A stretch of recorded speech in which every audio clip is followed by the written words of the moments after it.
Hi. Okay. I am going to have the actual real intro in a moment, but I forgot to add this, so just going to add this really quick at the beginning. I'm reading a book in this, and I just want to give a little trigger warning for what's going on.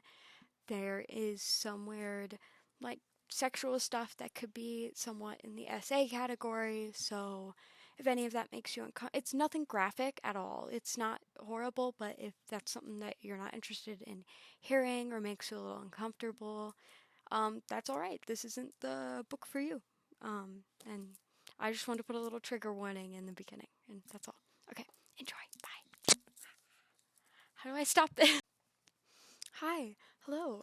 I am Miranda, and I promise I have a headset on for a reason right now.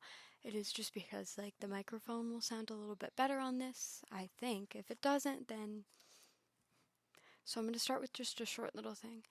I have a really hard time reading out loud.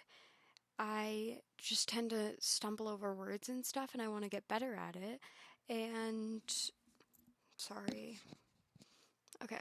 I want to get better at it. So to have something to motivate me to continue to read out loud just so I can speak better because I just will stumble. You'll see. I've been wanting to reread The Rules of Attraction by Bret Easton Ellis. I love this novel. And I decided I'll read it out loud with you guys. You can see I have this one isn't much, but little annotations and stuff. And I do have a pen with me in case I decide I might pause and write something in or if there's something noteworthy. But we also have a little bit of a little pink lemonade drink today.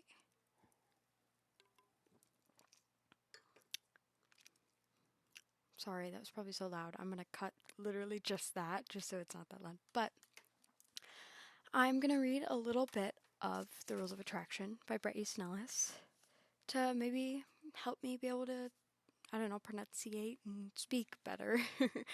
um, though I will start by saying this novel is better physically read. So if people end up wanting to, even if one person is let's read, we'll read together. I really recommend getting the book. Most of the covers don't look like this. My mom a few years ago got me this from a website that sells was a college and sells their books no one would check out anymore.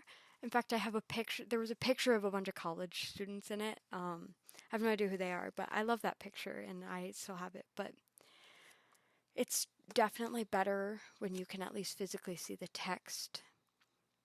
But I still think the story of it is amazing and will still translate well. But just to make sure we're all on the same page for when we start this, there are sections where there's switching perspectives. So, this one, see, is Paul. That's Paul talking. That's Paul's stream of consciousness. And let's find a different one. Sorry, this was from the first time I read this, but Stuart, yeah, don't mind. But, this part's from Stuart's perspective, right? And it's just kind of like that. And there's a few things where there's little letters that you read. I will let you know and I will show it if it's something special, but I just wanted to start off by saying that's kind of how this novel works. It'll say who is speaking currently and then we'll go into its little section. And in this print of, in case anyone is reading it with me with their physical book, because I'll probably put page numbers if I continue to do this. This is 283 pages, this copy. I know there's different, there could be a different version where it's a different font size or whatever, and it's more or less pages just because of that. So this one specifically is 283, which I believe is probably going to be most copies of it, but I've seen books that, Anyways, all of that way too much information to clarify before. I'm going to pause this momentarily just to listen back and see if the audio is good, because if it's going to be better without this headset on, then I'm going to take it off, but then I will start. Okay, so This starts off with a quote before the actual novel, so I'll read that to you now. And again, I'm not a strong reader out loud.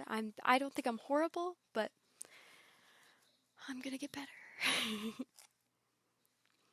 The facts, even when beaded on a chain, still did not have real order. Events did not flow. The facts were separate and haphazard and random even as they happened. Episodic, broken, no smooth transitions, no sense of events unfolding from prior events. Tim O'Brien, going after Cadito? Cadito? You tell me. Fall, 1985. This first chapter does not start with a name, by the way, so, from an unknown speaker. I'm sorry. Okay. And it's a story that might bore you, but you don't have to listen, she told me, because she always knew it was going to be like that, and it was, she thinks. Her first year, or actually weekend, really a Friday in September at Camden, and this was 3 or 4 years ago, and she got so drunk that she ended up in bed, lost her virginity, late, she was 18, in Lorna Salvin's room, because she was a freshman and had a roommate, and Lorna was, she remembers, a senior or a junior, and usually sometimes at her boyfriend's place off campus, to who she thought was a sophomore ceramics major, but who was actually either some guy from NYU, a film student, and up in New Hampshire just for the dress to get screwed party, or a townie. She actually had her eye on someone else that night. Daniel Miller, a senior, a drama major, only a little gay, with blonde hair, a great body, and these amazing gray eyes. But he was seeing this beautiful French girl from Ohio, and he eventually got mono and went to Europe and never finished his senior year. So this guy, she doesn't remember his name now, Rudolph? Bobo? From NYU and her were whoa. So this guy, she doesn't even remember his name now, Rudolph Bobo from NYU, and her were talking under. She remembers this, a big poster of Reagan that someone had drawn a mustache and sunglasses on, and he was talking about all these movies, and she kept telling him that she'd seen all these movies even though she hadn't, and she kept agreeing with him, with his likes, with his dislikes, all the time thinking that he might not be a Daniel Miller. This guy had spiky blue-black hair, paisley tie, and unfortunately, the beginnings of a goatee. But was still cute enough, and she was sure she was mispronouncing all these filmmakers' names, remembering the wrong actors, naming the wrong cinematographers, but she wanted him, and she could see that he was looking over at Kathy Kotcheff? Sorry, I'm going to pronounce last names wrong in this. Sorry, I shouldn't interrupt myself. And she was looking back at him, and she was getting incredibly smashed and kept nodding. And he went over to the keg to get some more beer, and Kathy Kotcheff, who is wearing a black bra and black panties, complete with a garter belt, started talking to him, and she was getting desperate. She was going to go over and drop some names. Whoa. She's going to go over and drop some names. Mentioned Sale, or Longo, but felt it would be too pretentious, so she walked up behind him and simply whispered that she had some pot in her room, even though she didn't, but hoped Lorna did, and he smiled and said that seemed like a good idea. On the way up the stairs, she bummed a cigarette that she was never going to smoke from someone, and they went to Lorna's room. Sorry. He closed the door and locked it. She turned the light on. He turned it off. She thinks she said she didn't have any pot. He said that was okay and brought out a silver flask that he'd filled with the grain alcohol punch before it had run out downstairs. and she was already so drunk on that plus beer that she drank more of it anyway, and before she knew it, they were on Lorna's bed making out, and she was too drunk to be nervous. Dire Straits, or maybe it was Talking Heads, were playing downstairs, and she was blind drunk, and even though she knew this was sheer madness, she couldn't stop it or do anything else. She passed out, and when she came to, she tried to take off her bra but was still too drunk. And he had already started fucking her, and he didn't know she was a virgin, and it hurt. Not badly, only a little bit of sharp pain, but not as bad as she had been taught to expect, but not exactly pleasant either. And that's when she heard another voice in the room moaning, and she remembers the weight on the bed shifting, and realizing that this person on top of her was not the NYU film student guy, but someone else. It was pitch dark in the room, and she could feel two pairs of knees. It was pitch dark in the room, and she could feel two pairs of knees on either side of her, and she didn't even want to know what was going on above her. All she knew, all that seemed certain, was that she felt nauseous and her head kept banging against the wall. The door she thought he locked flew open, and shadows came in, saying that they had to put the keg somewhere, and the keg was rolled in, knocking against the bed, and the door closed.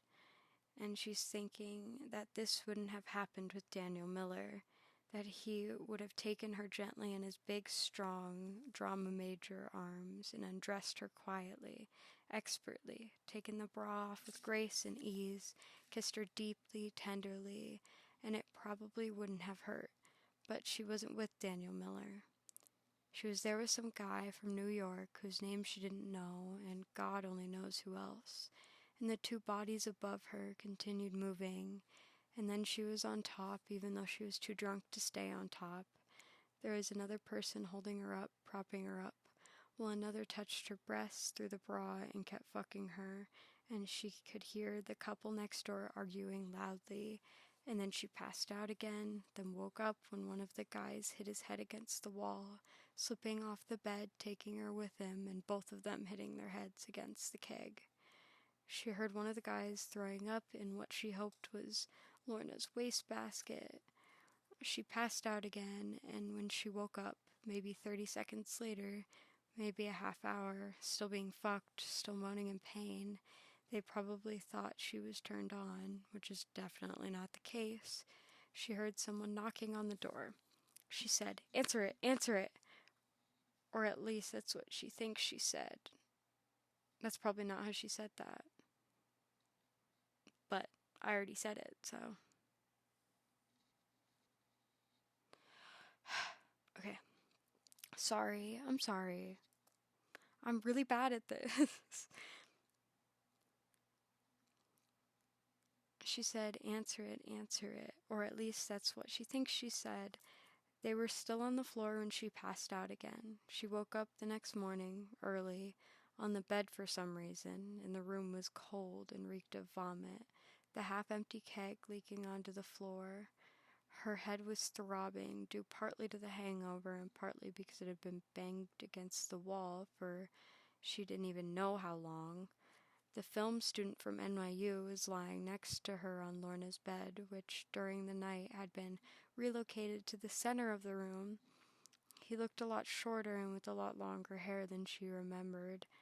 His spiked cut wilted now, and in the light coming through the window she saw the other guy lying next to the film student. She wasn't a virgin, she thought to herself. The boy lying next to the NYU guy opened his eyes, and he still was drunk, and she'd never seen him before. He was probably a townie. She had actually gone to bed with a townie. I'm not a virgin anymore, she thought again. The townie winked at her, didn't bother to introduce himself, and then told her this joke he had heard last night about this elephant who was wandering through the jungle and who stepped on a thorn and it hurt a lot, and the elephant was having trouble pulling it out, so the elephant asked a rat who's passing by to please pull out the thorn. Please pull the thorn out from my foot. And the rat made a request, only if you let me fuck you. Without hesitation, the elephant said okay, and the rat quickly pulled the thorn from the elephant's foot and then scrambled up behind the elephant and began fucking it. A hunter passed by and shot the elephant, who then started to moan in pain. The rat, oblivious to the elephant's wound, said, "Suffer, baby, suffer," and kept on fucking. The townie started laughing, and it was a joke she wished she would forget, but it has stayed with her ever since. It was beginning to dawn on her then that she didn't know which one she had, technically, lost her virginity to, though odds were good that it was the film student from NYU and not the townie. Even though that seemed to be beside the point for some reason, even though that seemed to be beside the point for some reason on this post-virginal morning, she was vaguely aware that she was bleeding, but only a little. The guy from NYU burped in his sleep. There was vomit, who's all over Lorna's trash can. The townie, who's still laughing, doubled up, naked with laughter. Her bra was still on, and she said to no one, though she had wanted to say it to Daniel Miller, "I always knew it would be like this." A bold, painful open.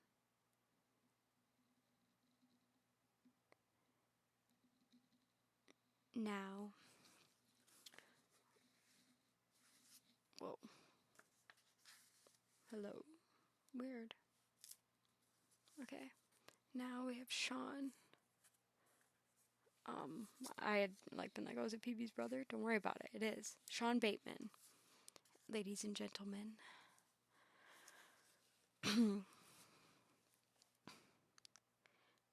The party is starting to end. I get to okay. Sorry. I'm going to restart. Sean. The party is starting to end.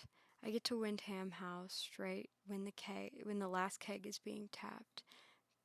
The deal in town went okay, and I have some cash, so I buy some weed from this freshman who lives in the card room in Booth, and get high before coming to Thirsty Thursday. There's a quarters game going on in the living room, and Tony is filling a pitcher with beer. I ask him, "What's going on?" "Hey, Sean, lost my ID. Pub's out," he says. "Bridget's got the hots for that guy from LA. Want to join in?" "It's okay," I say. "Where's the cups?" "Over there," he says, and goes back to the table. I get some beer and notice that this hot-looking freshman girl with short blonde hair, great body, that I fucked a couple weeks ago is standing near the fireplace. I'm about to go over and talk to her, but Mitchell Allen's already lighting her cigarette, and I don't want to deal with it. So I stand against the wall, listen to Ren, finish the beer, get more, keep my eye on the freshman girl, then some other girl. Deirdre? I think is her name. Sorry, that's not in that. I just don't know how to pronounce things. Black spiked hair that already looks dated and trendy, black lipstick, black fingernail polish, black knee socks, black shoes, nice tits, okay body. Senior comes over and she's wearing a black halter top even though it's like 40 below in the room, and she's drunk and coughing like she has TB, swigging scotch. I've seen her stealing Dante in the bookstore. "Have we met?" she asks. If she's joking, it's just too dumb. "No," I say. "Hi." "What's your name?" she asks, trying to keep her balance. "It's Peter," I tell her. "Oh, really?" she asks, looking confused. Peter, that's not your name." "Yeah, it is." I've still got my eye on the hot freshman, but she won't look over here. Mitchell hands her another beer. It's too late. I look back at Deirdre? It's, or whatever her name is what it says. Deidre. There we go. There you go. Aren't you a senior? She asked me.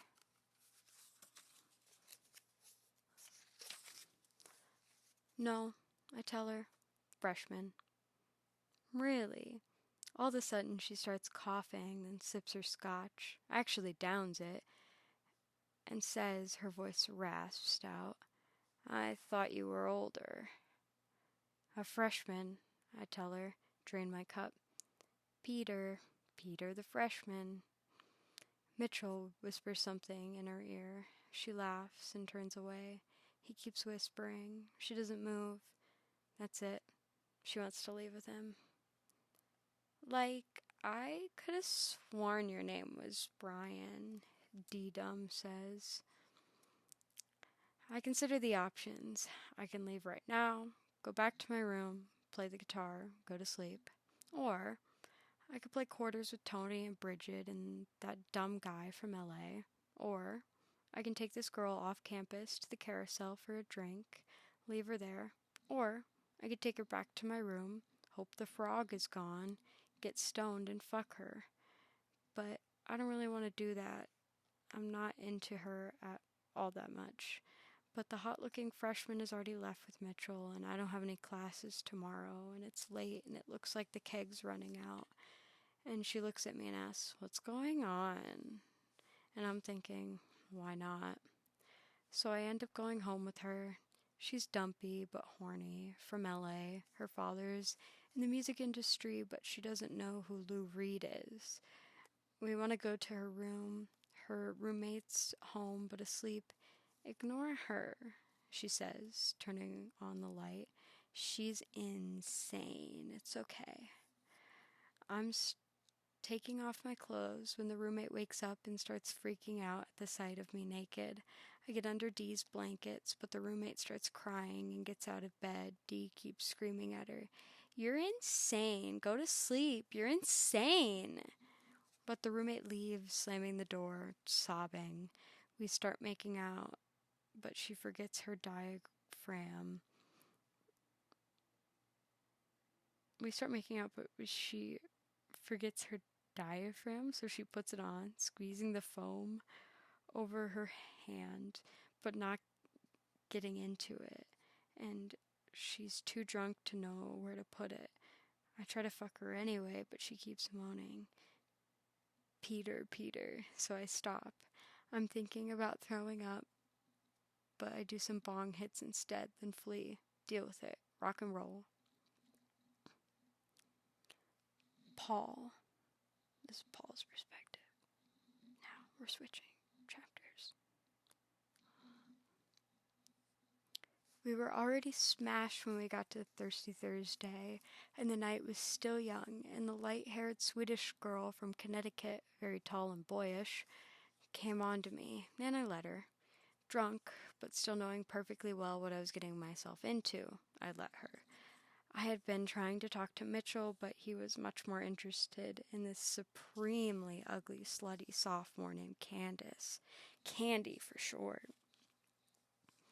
I was semi-appalled, but what could I do? I started talking to Katrina, and she looked very charming in her black Salvation Army raincoat and sailor's cap, with the one tuft of blonde hair peeking out, her eyes wide and blue, even in the darkness of the living room at the Windham house. Windham? I'm sorry if I'm pronouncing things wrong.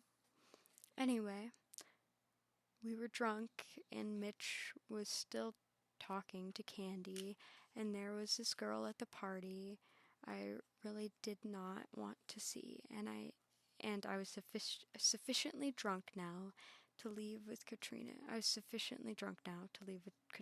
Yeah. I suppose I could have stayed, waited out with Mitch, or come on to that boy from LA, who, despite being too sunburnt, was well-muscled, red-muscled, and seemed withdrawn enough to try anything. but he was still wearing his sunglasses and playing quarters. And anyway, rumor had it he was sleeping with Bridget McKinley, a total tuna, according to Vanden Smith. So when Katrina asked me, "What's going on?" I lit a cigarette and said, "Let's go." We were even more drunk by now since we had downed a bottle of good red wine we found in the kitchen, and when we came out into the crisp October air, it hit us both with a bit of shock, but it didn't sober us up. We both kept laughing, and she kissed me and said, "Let's go back to my room and take a shower." We were still walking across Common's lawn when she said this, her mitted hands in her black overcoat, laughing, twirling around, kicking up leaves, the music still coming from the Wyndham house. I wanted to delay this moment, so I suggested that we look around for something to eat. We stopped walking and stood there, and though she sounded more than a little disappointed, she agreed, and we went from house to house, sneakily raiding the refrigerators, even though all we came up with was some frozen Pepperidge Farm Milanos, a half bag of barbecue potato chips, and a Heineken Dark. Anyway, we ended up in a room, really drunk, making out. She stopped for a minute and made her way to the bathroom down the hall. I turned on a light and looked around the room, inspecting her roommate's empty bed and the poster of a unicorn on the wall, copies of Town and Country, the Weekly World News. I had Bigfoot's baby. Scientists say UFOs cause AIDS. Were scattered around, and a giant stuffed teddy bear that sat in the corner. And I was thinking to myself that this girl was too young. She came back in and lit a joint and turned off the light. On the verge of passing out, she asked me, "We're not going to have sex, are we?" Paul Young was on her stereo, and I was leaning over her, smiling, and said, "No, I guess not." I was thinking about the girl I left in September. "Why not?" she asked, and she didn't look all that beautiful anymore, lying there in the semi-darkness of her room, the only real light, the glow from the tip of the joint she held. "I don't know," I said, and then mock seriously, I'm involved. Even though I wasn't, and you were drunk, though that really didn't have anything to do with it either. "I really like you," she said before she passed out. "I really like you," I said, though I barely knew her. I finished the joint and the Heineken, then I put a blanket over her and stood there, hands in my overcoat pockets. I considered taking the blanket off. I took the blanket off, then lifted her arm and looked at her breasts, touched them. Maybe I'll ravish her, I pondered. But it was getting close to 4 and I had class in 6 hours, though the prospect of going seemed fairly remote. On the way out, I stole her copy of 100 Years of Solitude and turned her stereo off and left, pleased and maybe a little embarrassed as a senior. She was a nice girl. She ended up telling everyone I couldn't get it up anyway. Lauren.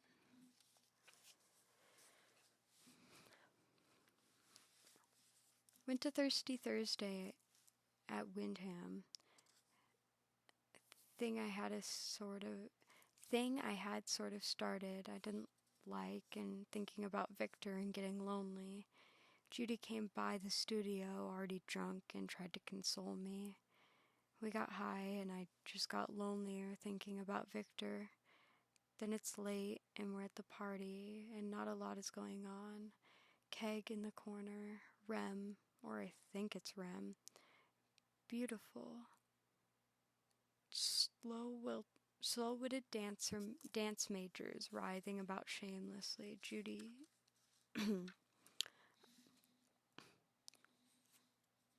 Judy says, "Let's leave." And I agree. We don't. We get some beer, which is warm and flat, but drink it. Judy goes off with some guy from Fells, even though I know she has a crush on that guy from Los Angeles who's playing quarters with Tony, who I like, and who I slept with my second term here, and that brunette girl who I guess is seeing the guy from LA, or maybe seeing Tony, and there's nothing going on. And I think about leaving, but the idea of going back to the studio. Someone comes in I don't want to see, so I start talking to the freshman sort of yuppie guy. "Brewski for Yuski?" he asks. I look over at Tony, wonder if he's interested. He looks over at me, lifting the pitcher, and raises his eyebrows from across the living room, and I can't tell if it's an invitation to play quarters or to get laid. But how do I get away from this guy? There's someone here I don't want to see, and if I go over there, I'll have to pass him. So I keep talking to this square. This guy who, after every bit of innocuous info he hands me,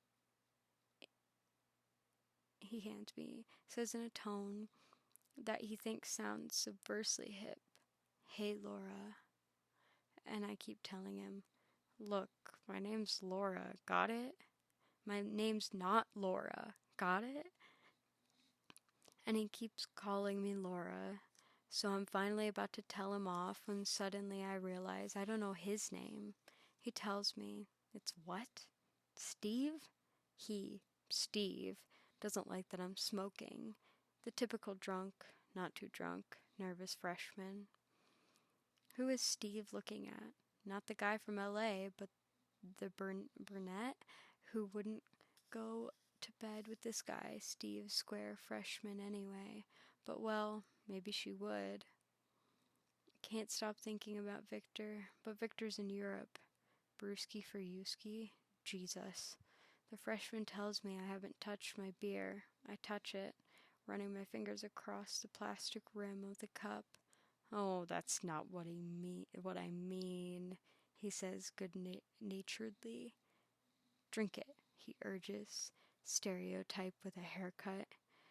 Why does he even care? Does he actually think I'll go to bed with him? Why won't that person leave? Is Tony even looking over here? Someone from quarters yells for Sean. Yes, I am a scumbag, Bateman. Judy pushes past me, rolling her eyes up. I ask the guy Steve what's going on.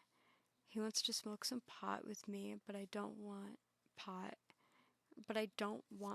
He has some good speed. Help. I'm so sorry. I'm gonna restart that last one. I ask the guy Steve what's going on. He wants to smoke some pot with me, but I don't know. But if I don't, okay. One last time. I am so sorry. I'm so sorry. I ask the guy Steve what's going on. He wants to smoke some pot with me, but if I don't want pot, he has some good speed. Help. I want to know why I sent Victor 4 postcards and haven't gotten anything back, but I don't want to think about it, and very instantly I am leaving with the freshman because the beer ran out. He asked if we could go to my roommate. I lie. We're leaving now, and I promised myself that I would be faithful to Victor, and Victor had promised me that he too would be faithful, since I was am under the impression that we're in love. But I had already sort of broken that vow in September, which was a complete and utter mistake, and now what am I doing? In the hallway of the Franklin house, ripped poster of A Clockwork Orange on his door. No, the next room. the Ronnie Reagan calendar on the door. Is that a joke? In the freshman's room now. What is his name? Sam? Steve? It's so neat. Tennis racket on the wall, shelf full of Robert Ludman books. Who is this guy? He probably drives a Jeep, wears penny loafers. His girlfriend in high school wore his leather sweater. He checks his hair out in the mirror and tells me his roommate's in Vermont tonight. Why don't I tell him that my boyfriend, the person I love, the person who loves me, the person I miss, the person who misses me, is in Europe and I should not, under any circumstances, be doing this? He has a refrigerator and pulls out an ice-cold Beck's. Slick. I take a sip. He takes a sip. He pulls off his LL Bean sweater and his t-shirt. His body's okay. Nice legs. Probably plays tennis a lot. I almost knock over a stack of economics books that are on his desk. I didn't even know they offer that here. You don't have herpes or anything, do you?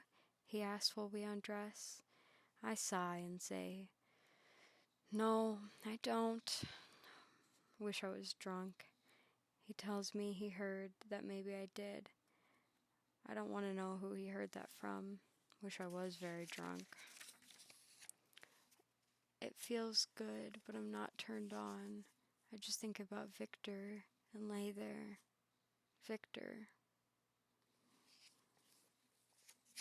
Okay.